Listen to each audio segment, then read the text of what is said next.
Happy Monday, everyone. This is Frank Wright. This is the House of Orange Sports Channel.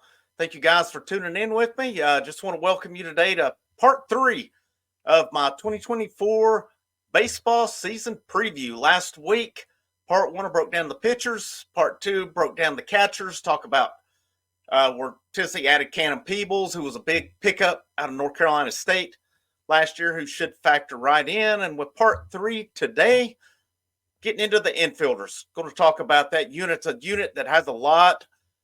It's going to have a big impact on this team this year. And I'll just start right with the guys we know coming back. Blake Burke, he's going to be your first baseman. Christian Moore, I think, probably factors in at second base this year, although he did work some at shortstop. He did work some in the outfield in the fall. He and Blake Burke both did. I don't know that you'll see them out there, but they did indeed work there. They went to Tony Vitello and requested to get some work in there. But Burke returns. I'm curious to see how he does this year. He started out hot last year, just killing the ball. He got to SEC play and he cooled off. I think it was more of these teams figured him out a little bit. But, Burke cooled off. Didn't have as good of numbers in SEC play, but he still, in my opinion, had arguably the biggest at bat of the year last year. Game 2 against Clemson in the regional. 2 outs, top of the ninth. Caden Grice had dominated Tennessee. Blake Burke, base hit up the middle, prolonged the game, prolonged the inning, prolonged the season. Zane Dent comes behind it. Grice got jerked. Zane Dent, heroic home run. Of course, that game went to extra innings, but that propelled Tennessee to a victory in which I remember Evan Russell was on Tony Basilio after that, and he called it. He said, Clemson is done. Sure enough, next day, Clemson played Charlotte. Charlotte sent them to the house. That evening, Tennessee finished it off, sent Charlotte to the house. That at-bat was huge. It was huge. Who knows what happens if Tennessee loses that game? They won it. They got sent to good old Hattiesburg, Mississippi, Southern Miss. Down 0-1, game 2. Blake Burke, what about a 480-foot bomb? Killed it. Hit it off the concession stand or the bathroom or something. Just absolutely mauled one.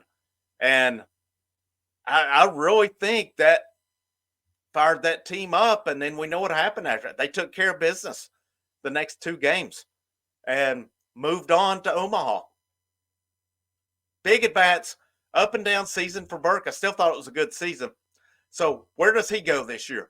How does he improve? I'm curious to see that. Does he adjust? Does he adjust going the other way with pitches? Where does he add to it? I still have one of my my bold predictions for the year. Somebody's going to get cute and try to groove him one, think they can throw it by him.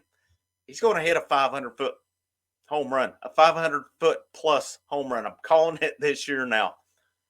Christian Moore returns. Had a good year. Both years he's been at Tennessee, 305 and 22, 304 and 23. Now, last year he had almost 100 more at-bats. He had 96 more at-bats. Last year, 17 home runs, 50 RBI, 16 stolen bases. I would honestly think real serious about leading him off. But my one thing, I don't like to have a guy leading off with a high strikeout rate. And he strikes out almost right in about 1 out of every 3.5 at bats. That's almost a little much for me. And, that was one thing with Maui Ahuna last year. I know when they got to the tournament, I don't know how many games straight, he led the game off by striking out. You can't have that. I've got some more videos talking about what my lineup will be, what I think the lineup will be, how I would look at it. I want a guy up there who's low strikeout, which is going to bring me to the next guy that I'm talking about. Now, I like Christian Moore's combination of hitting for average, hitting for power, and hitting for speed. I like a guy that has all that.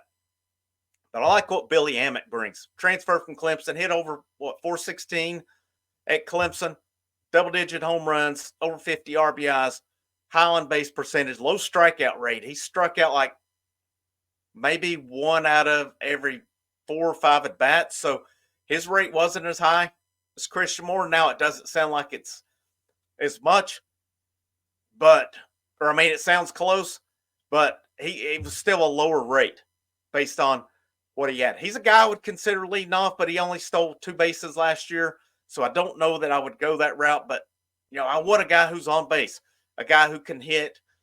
You do only lead off once in a game. So if that rolls back around, who do I want up there at the top? Do I want Billy Amick? Do I want Christian Moore? I don't know that neither one of them leads off, and I don't know what Tony Vitello will go with it. But that would be 2 really good options up there. I think we know those 3. You're going to have Burke at first, Moore at second, Amick at third.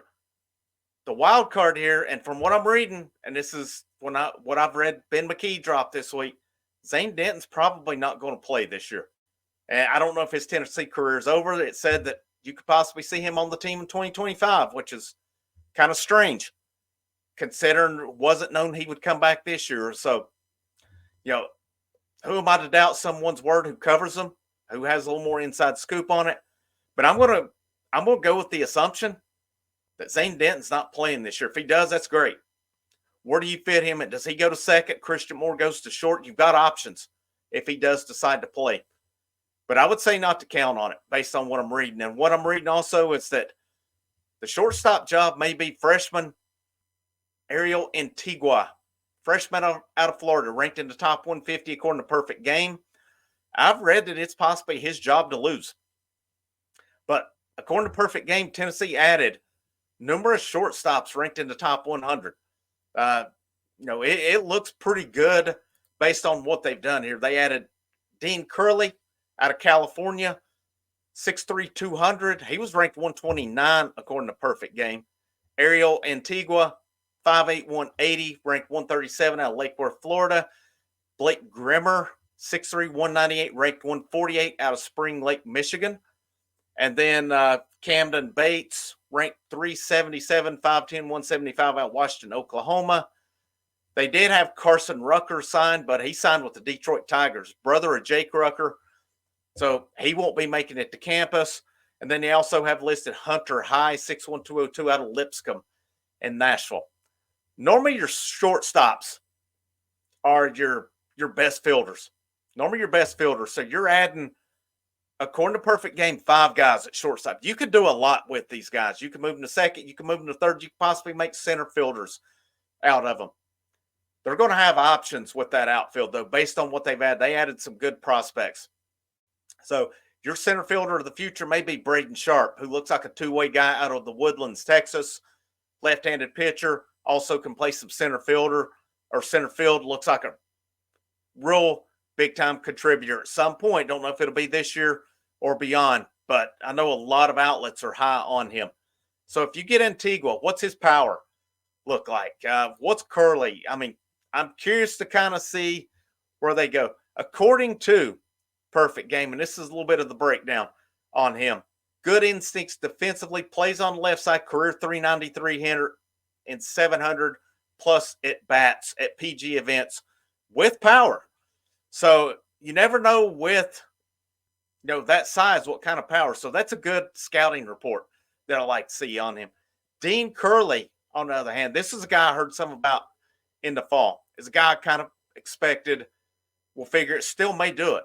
So the scouting report, according to Perfect Game, big and athletic shortstop with a big offensive ceiling, hit 444 to 2021 World Underclass with power and more power to come. Doesn't say a lot about his defensive game, but that 6'3", 200, that's a guy who's got a lot of room to build. And they actually list him more shortstop, third, middle infielder, right-hand pitcher. So this is a guy who could factor as well. I'm curious to see where this goes. Do they come out of the gate with Antigua or Curley possibly? And then if one of them struggles, do they go to someone else? So they have options. They have lots of options here. And then you factor in, you've got a couple guys they had in. Dalton Vargo, I talked a little bit about him in the catcher's video. Utility guy, transferred in from Missouri. You also had Ethan Payne, who I don't think he could be a pinch hit guy, but he can play some first base, factor in. Kavaris Tears can play some first base as well. So Tennessee has options. What happens if Billy Amick struggles at third base? Do they try someone else there?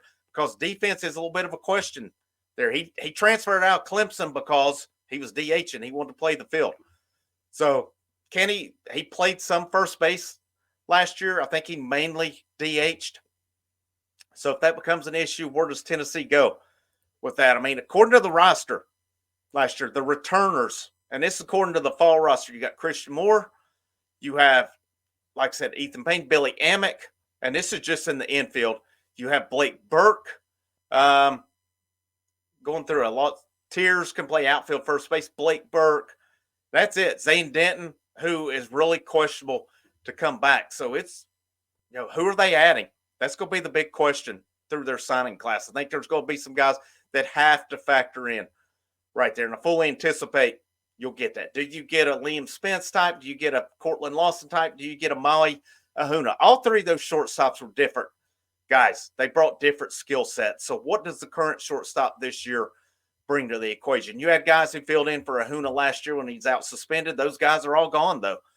I don't think Tennessee saw them as the long-term future of this program. Therefore, I wasn't in the meetings. I don't know that, but that's the way I kind of read it there, because there was a lot of opportunity there as well. But that's how I see this infield. This infield is going to make a big difference. They're going to be big for this team this year. You add that Cannon Peebles at catching.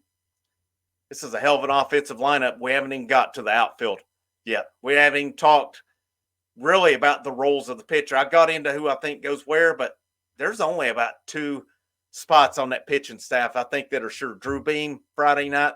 I really expect A.J. Russell to go Saturday. Who goes beyond that? Who closes? Who's their guy in the pen to go to? They normally have a guy. It's whether it's a Sean Lee, whether it's a Chase Burns, whether it's a Ben Joyce. Somebody could come in, eat some innings, and get some outs on it. But I'll kind of link these at the end of the playlist with the first 2 parts if you haven't checked it out already. Part 3, the outfielders, I'll bring Wednesday. Normally try to give it a couple days in between that. Released the video this morning. Of course, big news day. George McIntyre is a Vol. Huge, huge pickup for Tennessee football. The cornerstone of 2025.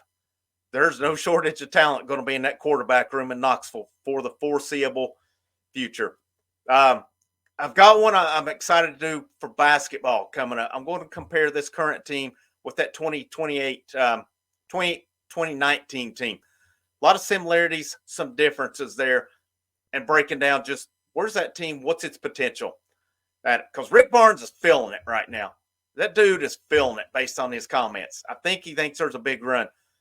I'm going to compare it back to that 2018-19 team that had a lot of potential for a big run and see maybe where there's any shortcomings and where that team could possibly excel where 2018-19 didn't. But as always, guys, thank you. Thank you so much for tuning in. Thank you for the support. Thank you for your feedback. Please provide it. I'm open to any and all feedback on here. But as always, guys, enjoy your evening. Frank Rock, House of Orange, like, subscribe, share. You guys rule. As always, go Vols.